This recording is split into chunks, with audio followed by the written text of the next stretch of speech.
All right, welcome back. I'm here with Grant Schmidt. Grant and I hit it off last year. I was really taken aback in a great way about his thinking about the future of work and how the ecosystem of people and technologies and outsource providers are going to actually deliver that. And he actually has that job. I think a job that many of us would like, where he's leading change and transformation at GFG Alliance. So, Grant, if you would introduce yourself and welcome. Yeah, thanks, Al. This should be an interesting conversation with you leading it. So, little bit of background with of GFG for those who haven't come across it. So, GFG is a global steel and aluminium or aluminum manufacturer. It's around the 10th largest in the world. It was started less than 7 years ago by a guy called Sanjeev Gupta, who's an Indian entrepreneur. I often liken him to the Richard Branson of the steel industry because he has a genuine vision. He's created a brand and a movement around that vision, which really has as a central plank to produce carbon neutral steel by 2030, and he reckons he'll be the first person to do so. So you can see the parallels with Branson and his space odyssey, right? We have currently around 30,000 employees. We're looking to buy a steel manufacturer in Germany that would double the size to 60,000, and that's all in 30 years. We're spread over I think it's like 20 odd countries. In Australia, where I'm based, we have about 6,500 people. And I have a team of 3. So it's an interesting gig. Well, speak to that if you would, because one of the things that we've explored today is this idea that we have a lot of data in the open marketplace around where people have certain skills, what countries, what adjacent jobs, might be appropriate to reskill into these new jobs. So, this speaks to an audience that might not be ready to hear it. In other words, if I'm a recruiter in talent acquisition, I just want to put butts in seats, arguably. If I am looking at internal mobility, I'm looking to move people. I'm not thinking about disruptions in the economy or, things at a more macro scale. So in terms of your team of 3 and, what's your mandate? What are you being charged with? Yeah, so there's a fair bit in that question. So I'll start with the end question. So I've been charged with we call our function culture and performance, so people, culture, performance. So it's to institute I'll call it a mechanism, a framework, but a whole bunch of stuff that enables culture change to flow across the global organization. And that, by definition, has to be technology enabled because it has to be scalable because I don't have a team of 300 people. I think so. That's in my own words, that's my mandate. It's to work out how to develop a model that can actually influence, nudge, if you will, culture across a very diverse and disparate group of businesses, frankly, a portfolio of businesses, because we're not just a single business. We literally have hundreds of different businesses that we've acquired. I think your comment about, the skill of the future, bums and seats versus, truly skills that can help with disruption. I mean, we're going through a massive dislocation, live fire exercise, right? It's a real tricky one because and we could, you and I could talk platitudes all day on what kind of skills do you need for disruption or a VUCA environment. But you're right, people will talk about it. The HR, org space, there's a whole industry bouncing around ideas, but most of it's impractical and conceptual. Yep. Most people, when we hire people, it's bums and seats, right? We've got a particular issue. I think what's interesting, if I can sort of shape the conversation a little bit, I think what's interesting is what are the skills that have come to the fore, or I believe we should be coveting, particularly given this dislocation, because we have the people we have. Yes, you can hire people for specific spots, but what are the kind of the things that we should be looking for and amplifying across our organization. Well, let's speak to that directly, because that is something Yeah. that, particularly when we talk about, the hard skills, the degrees and certifications and all that, but the ones that are proving to be adaptable are those who Yeah. have, and I don't like the term soft skills, but certain behaviors and attributes that are enabling them to be flexible and learn quickly and adapt. So, what do you see, and what do you hire for? What do you want to be hiring for moving forward? Yeah, so I'll speak more because I'm not in the game of hiring people. I'm in the game of shaping helping to frankly unleash the potential of our people. That's how I describe it, right? Yeah. I'll go through some very specific skills, and then there's a broader topic which I think is actually particularly interesting, which this topic prompted as I was talking to some of my colleagues. So we have I think the number one skill is curiosity. Being curious, trying to work out how to solve for issues that you may not quite understand or have a solution for is a rare skill. It happens in science all the time, right? But not so much in the corporate space. And it is in my and I'm talking to my own game here, because I'm an incredibly curious person, which frankly is why I'm doing the job I'm doing. But curiosity is gold, particularly when you have dislocation and this VUCA environment. I think that there is such a flood of information and data out there that's increasing, right? I think that data is incredibly important to be able to tap into to guide the direction of businesses, to guide the direction of decisions, because there's just too much happening out there for my simple brain to compute. The skill in being able to synthesize that information, being able to interpret it, and being able to take some sort of actionable insight from it is gold, right? Yeah. That is such a critical skill. When you add the chaos that's ensued in many places, including our own right over COVID, there's lots of information. There's no shortage of information, but how do you actually interpret this information in real time to do something with it? And you've got to be curious, and you've also got to have a skill of synthesis, right? Turning insights into action.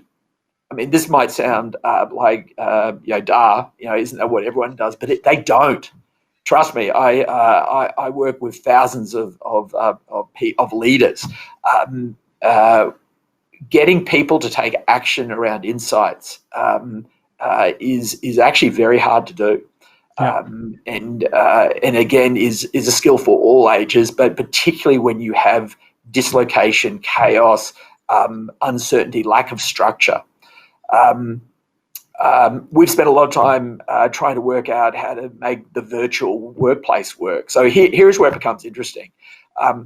Hitherto, prior to COVID, everyone turned up to work, man. They turned up to the office. They sat in their cubicle. They had structure. They had reporting lines. They had office structure. They had all the trappings.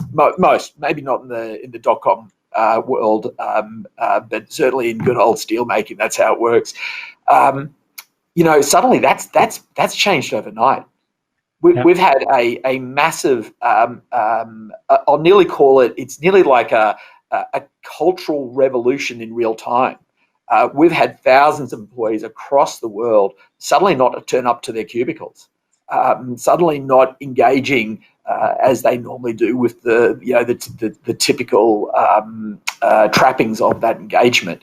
And we're still trying to get our heads around what does this mean for when COVID eases in maybe 12 months time. What's the new normal?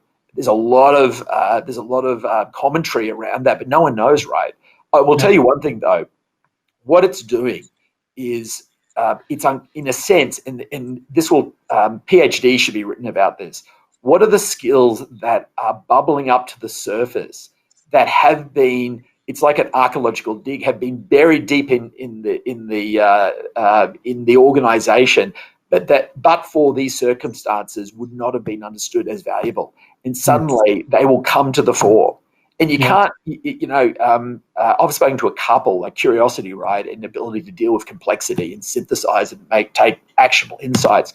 But a lot of this stuff will not be really understood for years to come.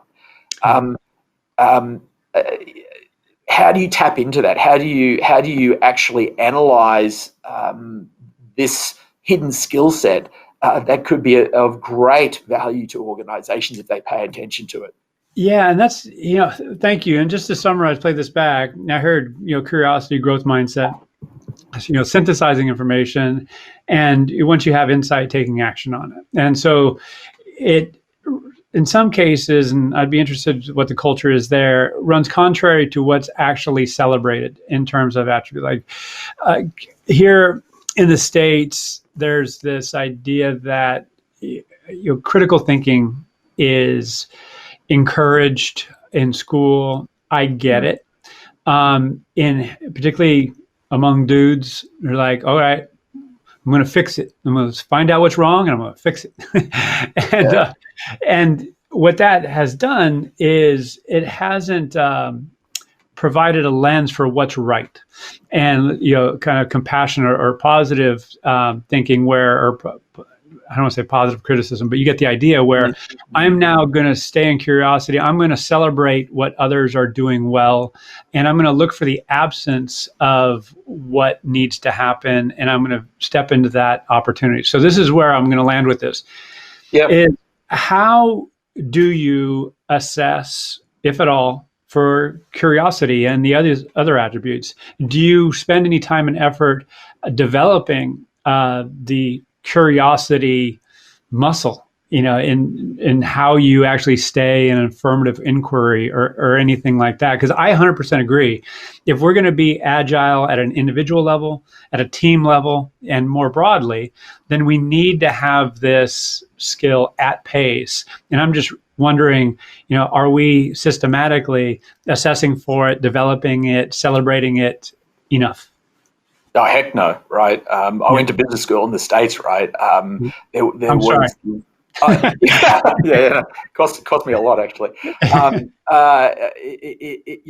doesn't. I think they've changed a bit, but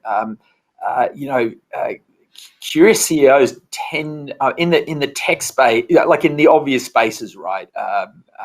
They might float up to the surface. I mean, Sanjeev actually, paradoxically, is an incredibly curious individual, but he's unique. I mean, he's a maverick, right? He's naturally curious. His whole vision around steel was around, gee, could we do this and do that?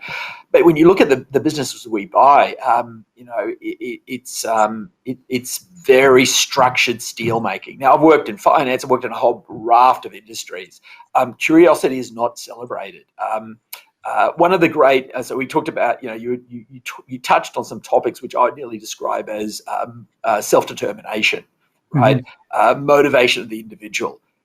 How do you really tap into discretionary effort? Well, you tap into discretionary effort by creating a self-determination environment.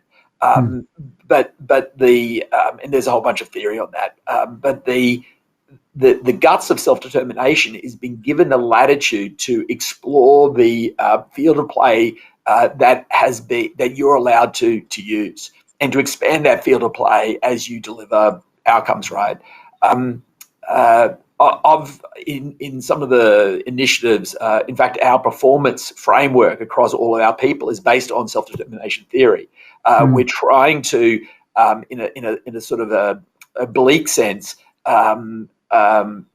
unleash this curiosity, but that's really hard to do, Al. But it's desperately needed. Does curiosity come to the fore though in this environment? There'll be people out there, mate, I guarantee you, that they'll be going, heck, I didn't know that individual was so amazing, because they're actually allowed to tap into a skill or capability, quite a natural ability to have, that the structure had squeezed out of them or hadn't enabled them to access. Yeah, and so as you're doing this coaching, advisoring, and facilitating discussions on this topic, undoubtedly you're having these similar conversations with leaders there at CFG. Now, my question then becomes, if this is deemed important and there's arguably an overemphasis on the kind of harder, more measurable and observable skills, is there going to be, particularly with remote work, is there going to be a shift towards celebrating growth mindset and curiosity? Are you advocating for that? Are you hopeful that that will be the case? Or are we going to be talking about this, a year or two down the road and kind of be in the same place? I mean, what are your thoughts there?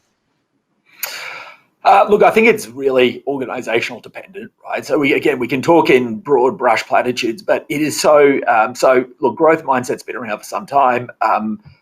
It is I'd nearly describe, certainly in the HR environment, it's sort of your go-to, often your go-to playbook. And in some organizations, they may be pulling it off. So no doubt some organizations are actually are genuinely succeeding and improving because of it. But I would argue most organizations, it's more rhetoric than reality. And I think that the part of the problem is you can set up a bunch of structures and training and development around leadership that supports growth mindset, and we should. But I actually think the more likely path to really enabling a true growth mindset is to create structures that just naturally support it. So I'll give you one of my favorite topics, as you know, is social network analysis. Yeah. So it'd be remiss of me not to try to bring it into the conversation. We all know the power of networks, but do we really know the power of organic networks? And what I mean by organic is, who do you actually really connect with on a day-to-day basis? Who are the people who are influential in that network? Can you map it? Can you create transparency around it? If you can do that, and if people can see the value of this organic network that we all have, whether we feel that we're networkers or not, you can then start introducing concepts of curiosity and growth mindset. You've got a mechanism that is visual to people, that is live to people, with SNA maps that actually give them something to play with. And I think where traditional L&D and traditional development of leaders, senior or junior, fail is it's very conceptual. Even with case studies and even with workshops, you've got to have scaled mechanisms where people can, sandpits, if you will, where people can get their hands dirty and play with it. Right. That's how you get growth mindset, right? With that invites the question too, because the reality, and I believe we've touched on this in the past, is that any organization, particularly one as large as yours, is made up of diverse types of people, not only ethnically diverse and gender. It's like there's introverts and extroverts. There's people who are innately have predispositions to be curious and just show up that way. Others have to be coached. Others are comfortable having a network of 100 people. Others, want a network of 4. So do you talk about and address the diversity in that regard, the different ways people show up? Yeah, I'm feeling like I'm going to get a fail mark on. No. I'm teasing. So the answer is like all good corporates. We have an incredibly diverse population, right? More so than most businesses. Do we talk about diversity? Do we talk inclusion and all these good things? Of course we do. And are people serious about them? Of course they are. Do we? It's kind of a bit similar to the mind growth question. There's the concept, and then there is the how do you create something of scale that actually taps into that, right? And it's really difficult to do. But if you can create, so I'm going to pick up on your introvert extrovert, because I think that's a really simple concept for most people to get. I happen to be an introvert. I suspect you're probably an extrovert, meaning that you get your energy from engaging and talking. I get my energy from internal reflection.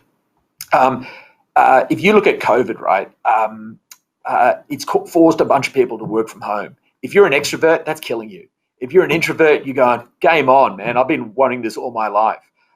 We by force of nature, literally force of nature, we are experimenting at a global scale, with what happens to introverts and extroverts. That is probably for most people, that is probably one of the most obvious characteristics. That is probably more state than trait, or natural, I should say. You're born with it. How do we tap into and enable those introverts who are thriving in this environment to actually stay there? And we're finding with our people that they're actually a heck of a lot more productive than they were in the office. Extroverts, after COVID, man, they're straight back in. We've got people who come in because they can't stand working from home, and we embrace that. So that's a live fire exercise in sort of acknowledging the differences in people's psychodynamic profile. Yeah, and you took it exactly where I was hoping you would. Not that I had expectations. The reason is Google came out last few days saying that their back to work policy is going to be 3 days a week, mandatory. I know another organization which is going to remain nameless. It's actually going to be 4 days a week. And so, in having a discussion with that. With a leader in that second organization, it was along the lines of this. And it's like, some are really, really thriving in this environment. Why are you going to force them to come back? Others are like really eager to get back. Why do we not just, as opposed to these blanket policies, why do we not ask people and appreciate their role, their dispositions, their desires, and so forth? Because, again, if we fast forward in the future, I believe that that's going to evolve as a norm. If we just go back to, kind of the way we were, then, what did we learn? We're going to lose a great opportunity, I think. So I'm glad. A great call. It's a great look, Al. It's a great call out, and it actually, I think, goes to the very heart of this session's question, right? This is a live fire, global scale experiment forced upon us. Yep. There'll be a bunch of people who snap back to status quo because that's their comfort zone. Structure, policy, politics, all the rest of it. For the brave, there is such an opportunity to actually see what's happening in this global laboratory that we're looking at, and actually tap into something that in a very aspirational statement that would give every employee the ability to sort of structure their perfect world for unleashing their discretionary effort. Right. Boy, if you could do that, there's gold in them hills. Yeah.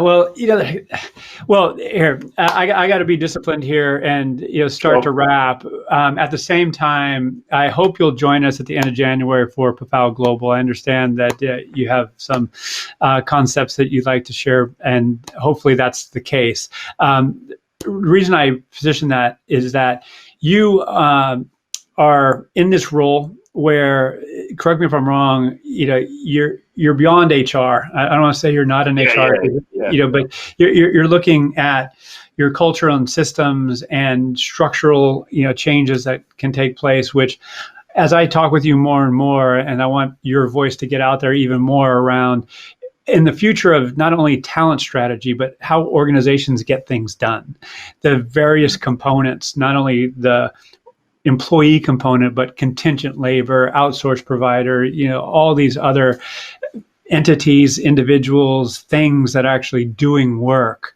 That's where I'm really interested to explore with you, because I think we have a lot of runway there. And in talking with you on several occasions now, I know you have a unique narrative that's not only theoretical, it's not only conceptual, platitudes to use that word again, but you're actually doing it. So, I want to try to, but that's you talk about the innovation in your company. It's like, I think that's one of the innovations, if I might be so bold, is to in an innovative way design how work gets done.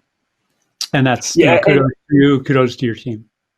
Yeah, no, indeed. And on that point, look, the fact that I've been hired to do this job, the fact that I'm allowed to do this job is, to your very point, Al, a reflection of the organisation's willingness to experiment. Yeah.